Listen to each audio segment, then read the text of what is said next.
Tonight, a real-life scandal. It's handled. Not exactly. An affair. Are you humiliated by this? And the boss who tried to cover it up. He said, Ben, I need you to destroy me. Can you come to my office? A late night in Michigan. A mysterious phone call. Todd, what do you mean? I was scared. What's going on? You're freaking me out. Inside, just one man, the face of Christian family values, Representative Todd Courser.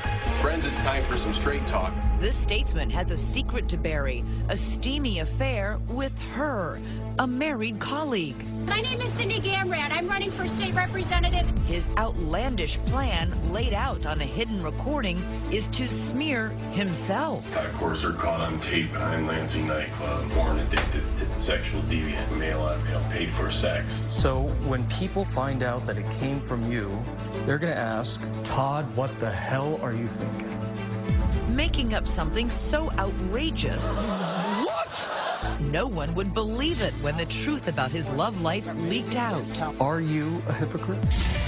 We're right there with them as they speak to 2020 about the outrageous national scandal. Sex, lies, cover-ups. Cheating on their spouses. A lead story. A bizarre attempt to hide their extramarital affair. And a laughingstock. That is the worst plan I've ever heard. And I'm including trickle-down economics, the pull-out method, and the plot of The Parent Trap. It's not about me. Tonight, blackmail. People were following you guys. It's as if they knew your every move. They did know every move. Threatening texts. Oh, my God. A secret affair. Wow. All leading to disorder in the house. You have power, politics, sex. That's not how I wanted it to go. The circus needs to go. A capital offense.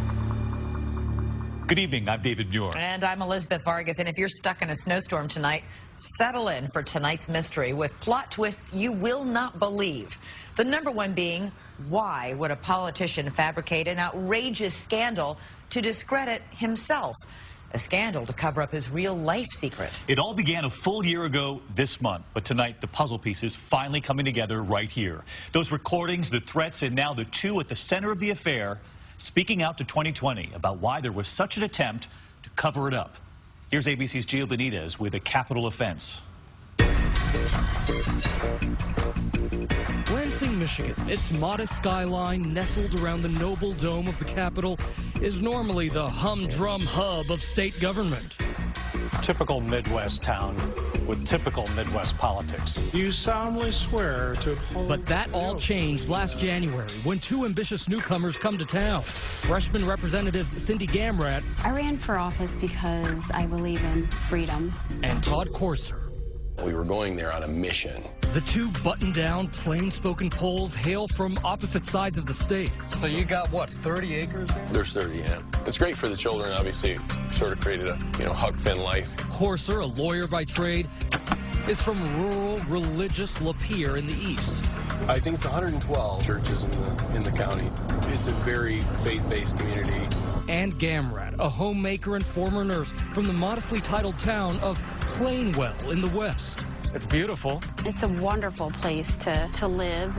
Their districts may be far apart, but their politics can't be any closer. Both staunch Tea Party Christian values conservatives, and both married parents, firm believers in faith and family. Interesting, considering what's about to happen. He seemed to share the same values and the same principles as I had. What was part of your message? Christian and family values? Yeah, send me to Lansing to be a strong voice for liberty and our conservative values. Mixed in with, again, the government overreach. I believe our federal government is out of control. She's very high energy, not scared of anybody, and just very principled. Enter two key players, Keith Allard, who signs on as Gamrat's number 2, and Ben Graham, an old friend who becomes Courser's top aide. He's a very dynamic person. He's very engaging. He's very charismatic. He definitely draws you in, and he knows that. I'm against this, thank you. Last January, the two first-termers hit Lansing like a cannonball. This quiet capital is doing more than talking. It looks like they're stalking. Take a look at this. An uncredited photo of Courser giving Gamrat a foot rub in broad daylight while parked at a Lansing strip mall. The photo is posted online after a nameless paparazzo delivers it to controversial political blogger Brendan Hall. It was just like, wow. You know, I mean, what is my representative doing right now in Lansing? You know, they probably think they're in their office or, you know, voting. And here they are in a parking lot giving each other foot rubs. People were following you guys and taking these pictures of you together in this car. And there was nothing happening in the car. Okay, maybe not in the car, but there is quite a bit happening elsewhere, specifically that Radisson. It turns out that Courser and Gamrat really are more than political bedfellows. It's your typical secret double life. They're putting themselves out there as these right-wing Christians, but they're fornicating behind the scenes. Given your positions on family values, didn't you see it as a real risk that this affair was going to be going on? In the beginning, it doesn't happen that way. As you walk forward, and then all of a sudden, before you know it, you're in a relationship with somebody. Despite the happy photos, Courser does acknowledge that his marriage to Fawn was as cold and dead as an Upper Peninsula winter. It was a burden, a tremendous burden. Was there any moment where you just thought to yourself, Todd, what the hell are you thinking? Well, I mean, there was a bitterness and a hardness of heart. And at that point, you don't even recognize yourself. Are you a hypocrite? You know, it's tough because I think there is a component of that. Well, everybody'd hear that I'm a believer in Christ. They wouldn't hear the part that I'm failed and flawed, you know, like everybody else, but it was true. And what's Representative Gamrat's position on this issue? Can you tell us what was going through your mind at the time? No, I'm just not gonna get into that. Did you violate traditional family values? Sure. Yeah, I did. I violated the covenant between a husband and a wife. The affair continues throughout the spring. So do the rumors, and so do the denials. One of our staff said to them, you need to consider the optics of the situation. And they laughed it off. They just said it was a joke to them. But it's no laughing matter when the whiff of blackmail starts swirling around the couple. Out of the blue, both Gamrat and Courser start receiving a series of text messages threatening to expose their affair from an anonymous, disposable burner phone. Just look at some that Courser saved. Cindy sounds like she's great in the sheets. Silence in this case can be very detrimental. It could be disastrous, really. The texter says he'll let everybody off the hook on one condition only. You resign, Todd. He made the same demand of Gamrat, and adding teeth to the threat, the texter is referencing their private phone calls and inside details of their trips. It's as if they knew your every move. They did know every move. They knew my emails out of my outbox even after I changed my password. They knew text from my phone. The texter is someone close, someone with the means and the will to destroy him. It's enough to put anyone on edge. There was just a lot of stress. Obviously, this was driving you to a breaking point. I would say that you couldn't have been at a lower spot. Todd is usually very chipper and sarcastic and fun, but there would be times where he would take things out on us with a great deal of anger. It was tough. It was very tough. And it's about to get a lot tougher as Representative Courser concocts a truly twisted plan to make his problems go away.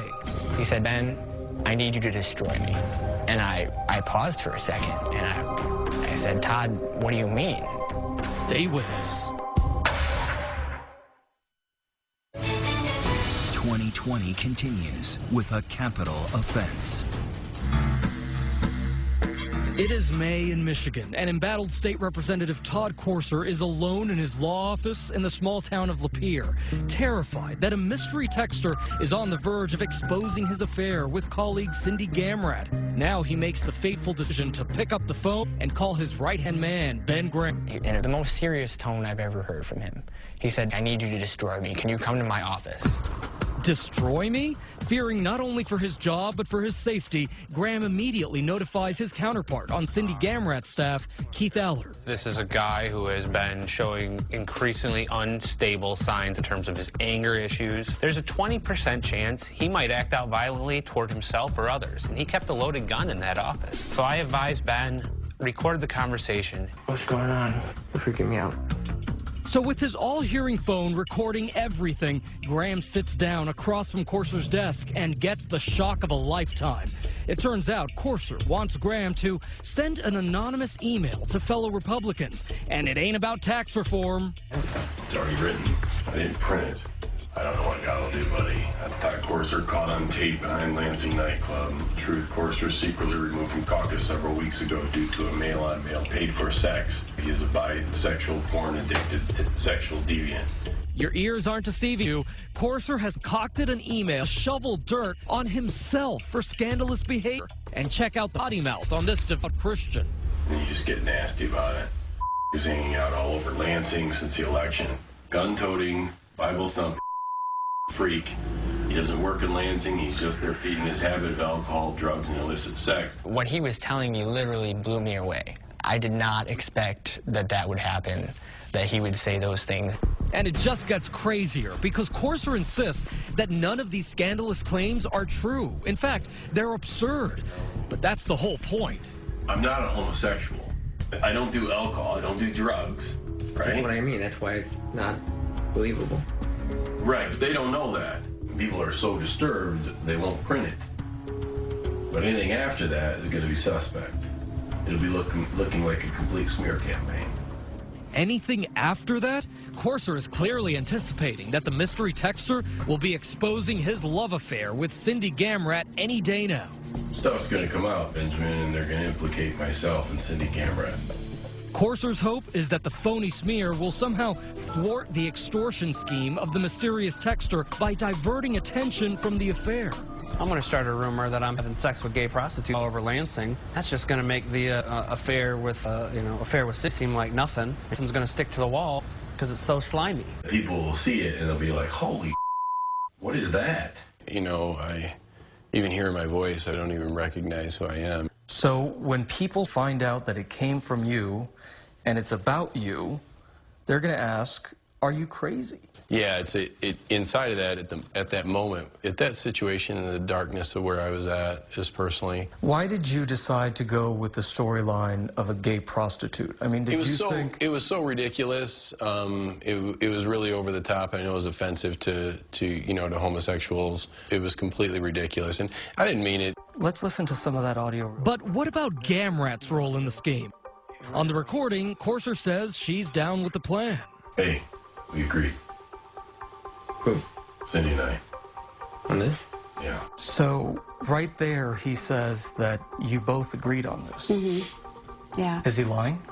Well, when I heard that audio, what ran through my mind is, why did he say that? So this email for you came out of left field? Yes. So that was a lie? Yeah, oh, absolutely. Back in that law office, Courser's demented plan has little appeal for his aide, Ben Graham. Remember, Courser wants Graham to send the email for him. Instead, the trusted aide says he walks out of the meeting shaken and alarmed. I couldn't believe he was asking me, and I couldn't do it. I texted him back and said, Todd, I can't help you do this. I can't help you cover it up. I think loyalty went out the window for these staffers, and crazy filled the room. Undeterred, Courser sends out the self-incriminating email himself under a fake name to a Republican mailing list. Breaking scandal, blared the subject line. Indeed, it feels like this scandal has crossed into Olivia Pope's turf. In your resignation, because in this town, your career's over. And yet, despite hitting the self-destruct button, Courser does not self-destruct. The email gets little notice. The sleaze bomb is a dud. I sort of dismiss it because I thought, well, I hear a lot of weird stuff. Politics and slanderous things are said of a lot of people. Better still, the tormenting texter never follows through with the threats. Did you think, I'm going to get away with this?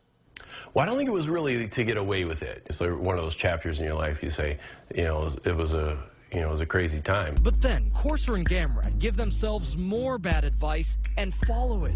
That summer, for reasons now in litigation, they decide to cut off their own right hands, Ben Graham and Keith Aller, citing poor performance. They'd come into work late. They wouldn't show up they were required to. These are the guys who know all of your secrets. They do. Was it the smart idea to fire them? There's no way that they were confident that they should be there. Maybe so, but hell hath no fury like a staffer score. I felt that it was important for people to know the truth about these people and what they were doing. And we begin in Michigan. Todd Courser. Coming up, those confidants double-cross the boss, and Todd Courser finally hits the national political stage, but not in the way he hoped. It's true. He sent an anonymous email accusing himself of a fake liaison with a male prostitute. My very first reaction was, oh my God, this is huge. How will the betrayed spouses take the news? What was going through your mind when he first told you? And the fight for their political lives. What will their punishment be for their capital offense? 2020 continues with a capital offense. It's a pleasant summer day at the Detroit News Bureau in Lansing, Michigan. Suddenly, reporter Chad Livengood receives a call that makes his year. I got a phone call from a source who indicated that Ben Graham and Keith Allard would like to meet with me. Graham and Allard have been fired by their bosses, controversial state representatives Todd Courser and Cindy Gamrat. Now it's time for some payback with the playback. And I felt it was important for their families and their spouses to know and for it to come out and so they could deal with it. Sat down with these two men, and they started to play this tape for me. Todd Courser caught on tape behind Lansing nightclub. He is a bisexual, porn-addicted, sexual deviant. Yep, that recording. It'll be looking like a complete smear campaign. It was shocking. It was unbelievable. I could instantly see how this was going to be a powerful story to tell. On August 7th, Livengood's story detonates on the front page, setting off a media frenzy. It's a bizarre situation. A sex and cover-up scandal. An elaborate scheme. For reporter Jim Kirchner of ABC Detroit affiliate WXYZ, the story is prime red meat as Courser supporters go into bunker mode. You're a reporter out for his blood. No one in Michigan has seen anything like this in the last 3 decades. The State House sex scandal cover-up. Cover up the adultery with lies. Juicy element after juicy element after juicy element. All of the sordid details. We've been up here every day this week. I spent days and days on the outside of his little law office. And you're going to take some accountability questions, sir. But he didn't have anything to say. Why are you hiding? For weeks, you're dodging reporters. At least 3 weeks. Doesn't look good. No, it wouldn't look good. It was a difficult situation, obviously, because they were trying to track us down. Yeah, my kids don't know. Through it all, Mrs. Courser stands by her man. What was going through your mind when he first told you what was going on? I was pretty calm when he first told me. Now it was subsequent days after that I didn't handle it so well, but you know, we're working it out. You can't really point finger at somebody when they do something and when they fall, because we all fall. We all make mistakes. Meanwhile, 150 miles away in Plainwell, there's nothing plain or well at the Gamrat residence. So, Cindy, what was that next morning like when the news broke? We had scheduled for that day to go to the zoo, and of course the media came. They were outside. We said, okay, let's like make a beeline for the truck. Eventually, the scandal, Todd Courser, goes national. He intentionally leaked a fake news story about himself hiring a male prostitute. What? And it's irresistible to TV comments. I wasn't having an affair. I was actually hiring a male prostitute. That is the worst plan I've ever heard. And I'm including trickle-down economics, the pull-out method, and the plot of The Parent Trap. Todd Courser always wanted to hit the big time, but not like that. Here you are on national TV, those comedy talk shows, you're the butt of jokes. Yeah. What's that like? I'm pretty tough, meaning my blood pressure doesn't go up a whole lot. But this was tough. 1 week later, I just want to thank my family. Gamrat takes her place in the pantheon of cheating politicians who issue public apologies with stoic spouses by their side. My husband is here, Joe, and I have three children. Joe Gamrat looks on, his face bereft of the family photo smile. What about your husband? Has he since forgiven you? He says he has, and I believe he has. I'm not here to resign today. I'm just here to say I'm sorry. How many people here feel that Cindy Gamrat should resign at this point in time? But sometimes sorry doesn't cut it. They need to resign immediately. Todd, you need to give it up. You need to come out now and say it's over. Just step down. With all the Christian values that are here, it must have rocked this community. It did. I mean, it really rocked our small town. Did they start saying you're not a real Christian? Yeah, oh, absolutely. A lot of times the most unforgiving people are people who profess Christ. And I bet you've taken some hard questions from them. You know, some people really relish watching somebody burn. Just love it. And it's sick and it's evil and it's demonic. And remember, Gamrat and Courser already have plenty of enemies within their own party. Now the political knives are out. Their scandal was dragging everybody down. They were embarrassing the leaders. They were embarrassing the party. The House launches an investigation which finds numerous instances of deceptive, deceitful, and outright dishonest conduct by both representatives and says they abused their offices in attempting to cover it up. It's not always the scandal, but it's the cover-up. Claims that to this day, both Courser and Gamrat strongly deny. No comment. Are you humiliated by this? They're recommending that you be expelled. Is that appropriate, sir? That sets the stage for a dark and dramatic night under the Capitol Dome last September. There's no death penalty in Michigan, but this sure felt like an execution. By then, the Republicans and the leaders and everybody had said, we got to toss out the trash. Stand against deception and disdain and disrespect. While Representative Ed McBroom and others lobby for expulsion, Courser is not about to go gentle into that good night. I had no intention of resigning. I'm a gladiator, I'm a warrior. Then I would ask that you folks would vote no on expelling me. But as the clock strikes 12, unfit to continue to serve, it becomes clear irreparable harm. The gladiator is being fed to the lion. Really shameful behavior. Very dramatic. I think it was about 2 o'clock in the morning. We could see that he was on the House floor lobbying colleagues, pleading to stay. They were not letting us leave until they got an expulsion out of me. Today is the day to end this. The circus needs to go. You know, I just felt like it was done, and I walked up and just said, hey, I'm going to resign. Escorted by red-coated security guards, Courser makes his exit. Were you devastated? No.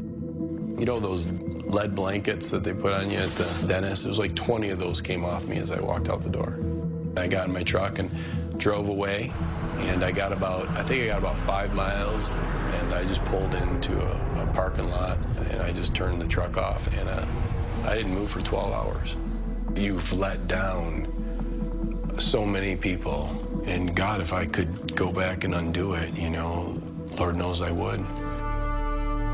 Back in the House chamber, it's 4 in the morning, and it's Cindy's turn to ascend the scaffold. She says she, too, thought about simply throwing in the towel.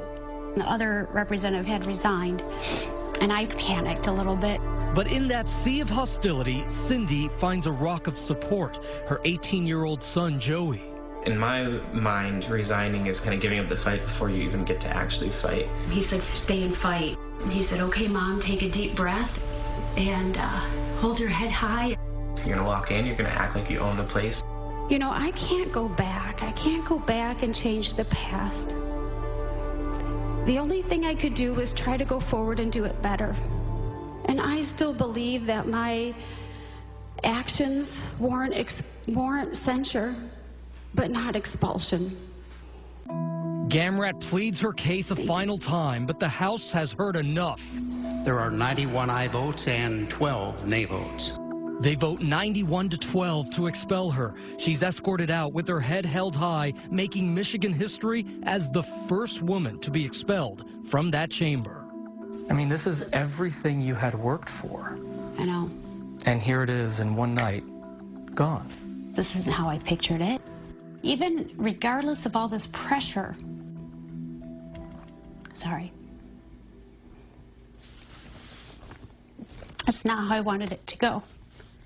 2 Michigan lawmakers are out of office. Their political obituaries are written. A strange end to an even stranger scandal. It was the ultimate final curtain for both of them. But sometimes final curtains aren't so final. Get this. It's just the latest twist. It's Gamrat and Courser, the sequel. Some were very surprised. They're not ready to give up the spotlight yet, and they want to shine it on whoever was sending those mystery texts that led to their downfall. Stay with us. 2020 continues with a capital offense. They're sorry, they're ashamed, but Todd Courser and Cindy Gamrat are not about to let trifles like their tabloid sex scandal and expulsion from office dash their ambitions.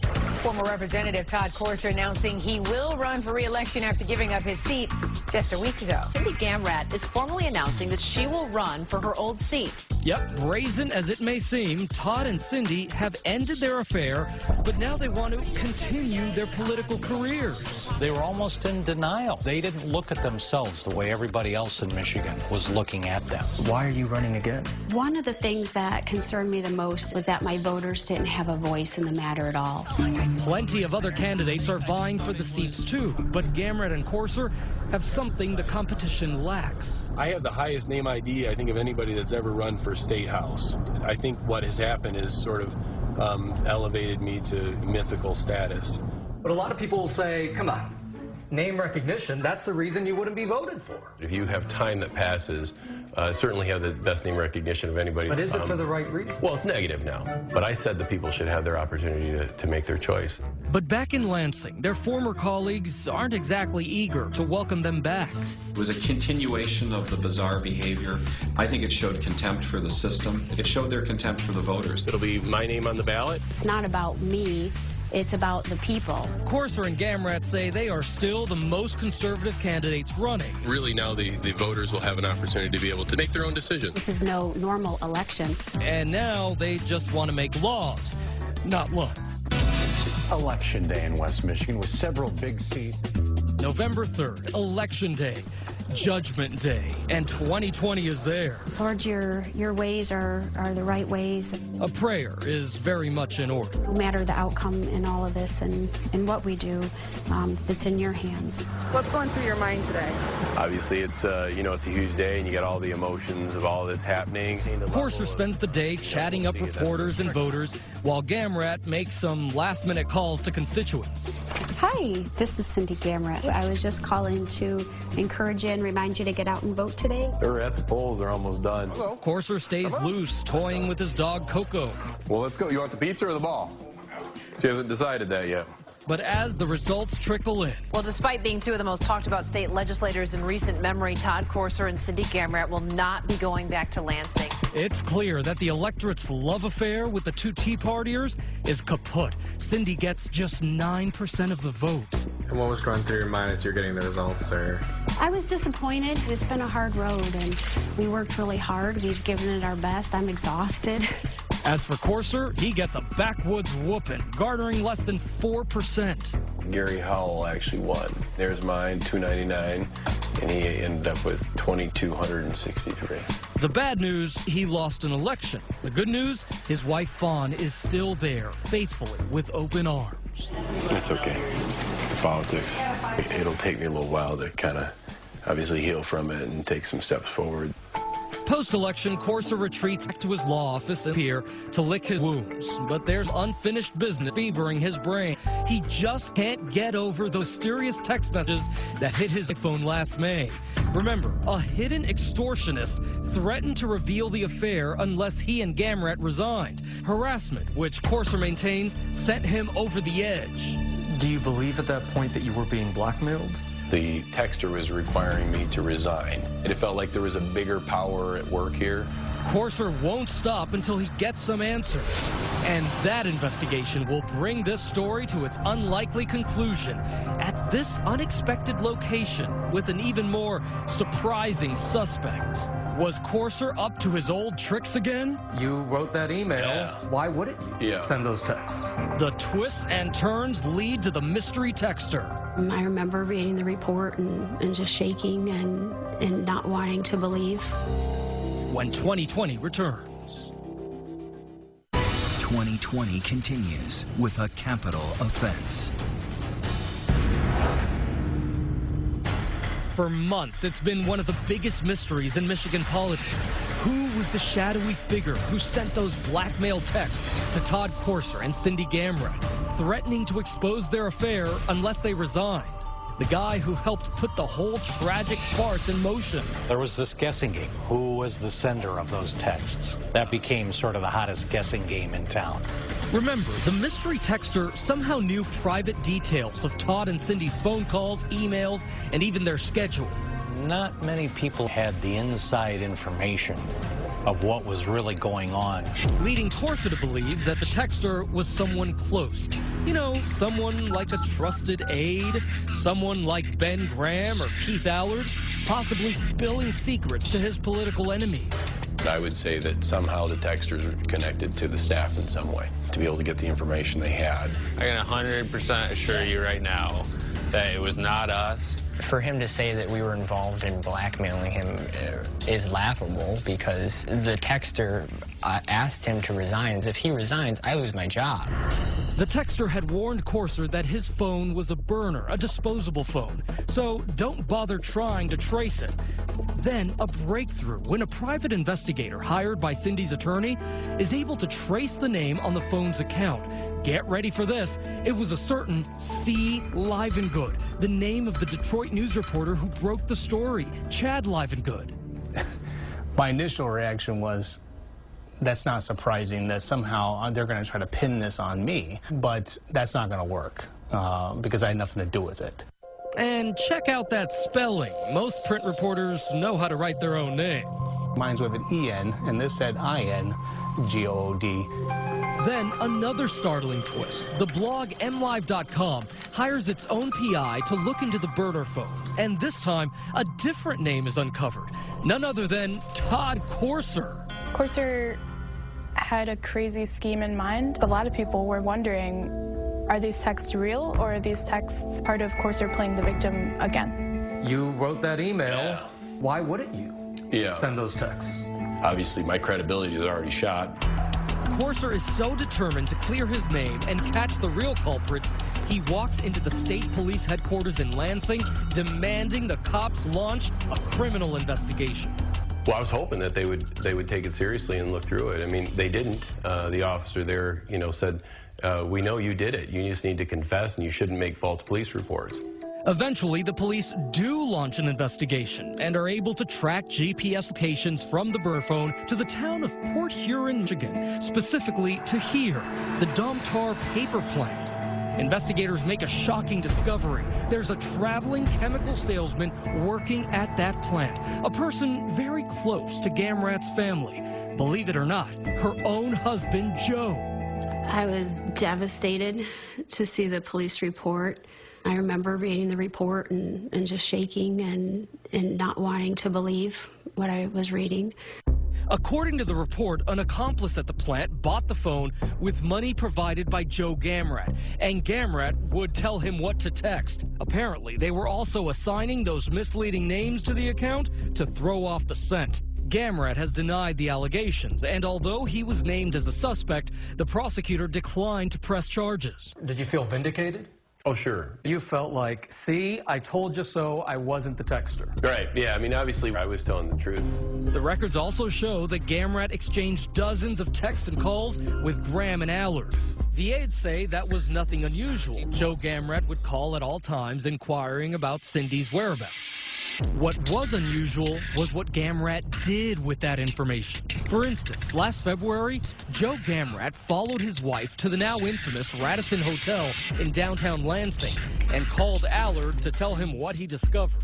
And in that phone call, he says Cindy's husband, Joe, actually saw Cindy leaving one of these hotel rooms, Todd Courser's hotel room, early in the morning. He went back to his car. He called her. She picked up and said, well, why are you calling me? I've been sleeping for hours. And he said, oh, really? She said, yeah, I've been asleep. Like, why are you waking me up?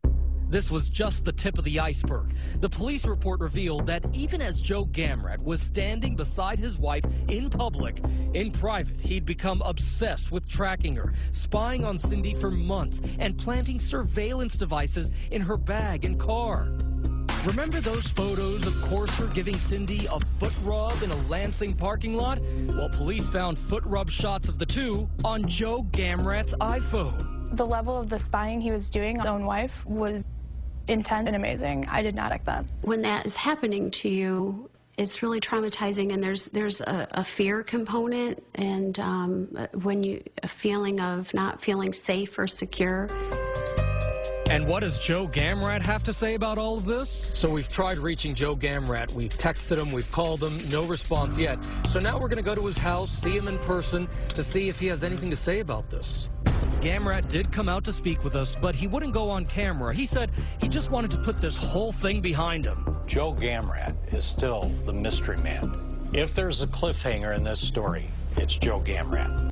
When we return, their political careers are over, and now maybe their marriages are too. It's hard because it's cold out. Why is Cindy Gamrat sleeping in a parking lot when 2020 returns?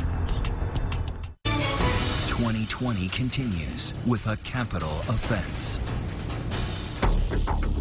It is a bracing January evening, just last Friday, as Cindy Gamrat drives her SUV to a Plainwell, Michigan parking lot. It's hard because it's cold out. This, she says, is where she spends her nights when her husband Joe comes home from his business trips on short notice. I'll tell you, when it's really cold, you wake up and then you start the car and, let it warm up, and I have a sleeping bag and blankets and that, so it stays warmer. Today, Cindy is preparing for a divorce. Even though she cheated, she says it's Joe who went too far with his alleged stalking and extortion. She says she no longer feels safe to be in the house with him, despite the kids they're raising. As for her future, well, she's starting an advocacy website to help others who have been put under surveillance by their spouses.